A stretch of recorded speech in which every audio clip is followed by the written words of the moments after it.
نحمده ونصلي على رسوله الكريم اما بعد فاعوذ بالله من الشيطان الرجيم بسم الله الرحمن الرحيم رب اشرح لي صدري ويسر لي امري واحلل عقدة من لساني يفقهوا قولي۔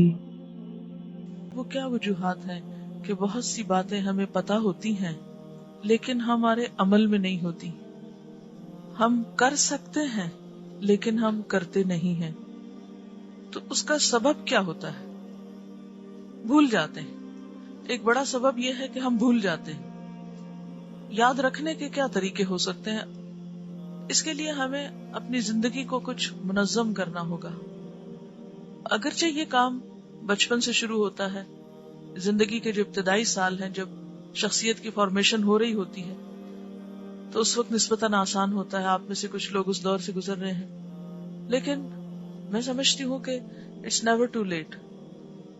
زندگی کا خواہ کوئی بھی حصہ ہو، تاخیر نہیں، کیونکہ جب نبی صلی اللہ علیہ وسلم دنیا میں تشریف لائے تو سب لوگ بچے تھوڑی تھے، سب لوگ جوان تھوڑی تھے، ہر طرح کے لوگ تھے۔ کسی کو 1 سال، کسی کو 2 سال، کسی کو 10 سال ایک چیز پر عمل کرنے کا موقع ملا۔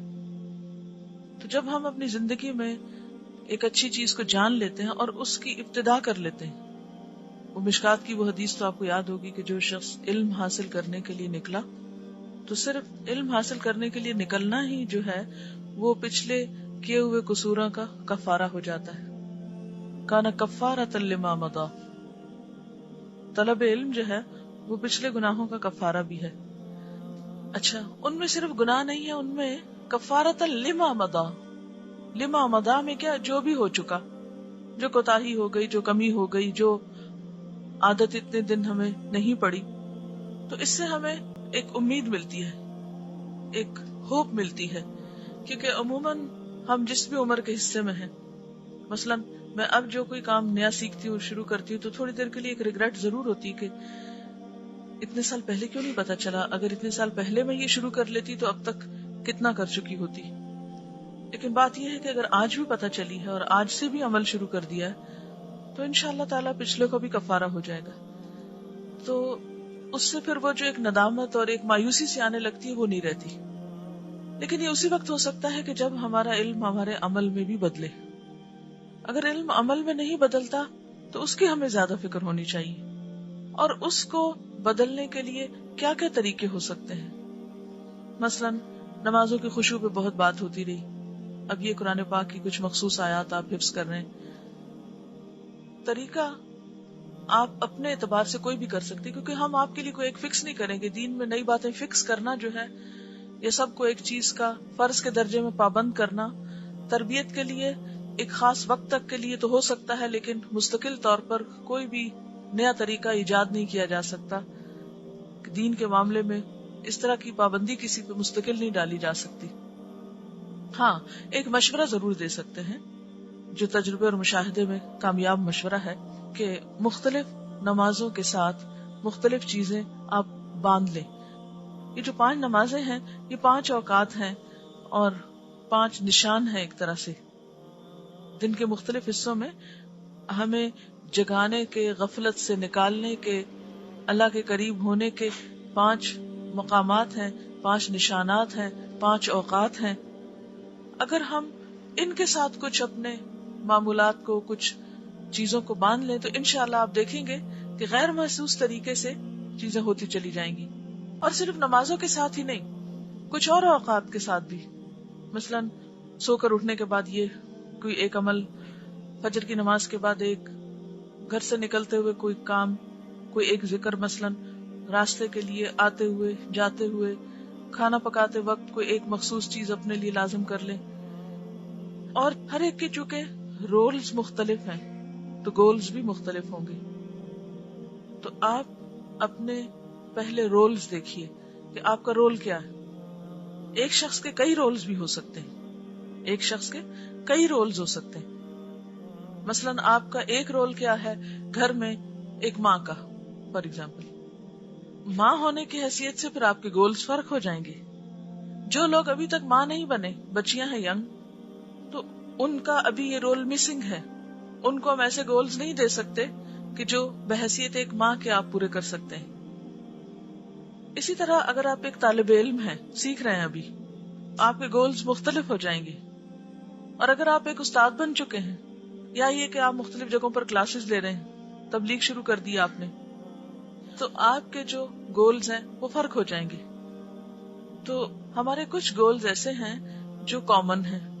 بحیثیت ایک مومن کے، اللہ کے ایک اطاعت گزار بندہ ہونے کے، کچھ کام ہم سب کو لازمن کرنے، جیسے نمازوں کی پابندی، جو فرائض اللہ نے ہم پر مقرر کیے ہیں وہ فرائض ادا کرنے ہیں.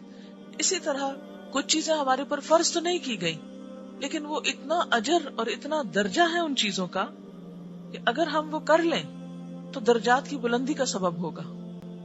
اور ہمارے پاس واقعی ایسے اوقات ہوتے ہیں کہ ہم کر سکتے ہیں. تو ایک ایک لمحہ قیمتی ہے جو واپس نہیں لایا جا سکتا.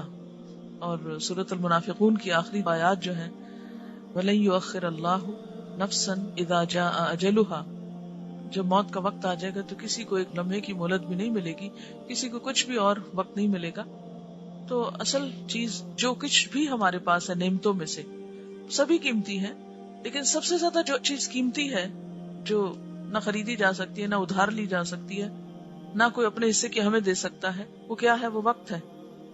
تو اگر ہم اس وقت کے سال نہیں، مہینے نہیں، ہفتے نہیں، دن نہیں، گھنٹے نہیں، منٹ نہیں، سیکنڈز اور سیکنڈ سے کم کا بھی صحیح استعمال جب تک نہیں سیکھتے تو ہم خسارے سے نہیں بچ سکتے.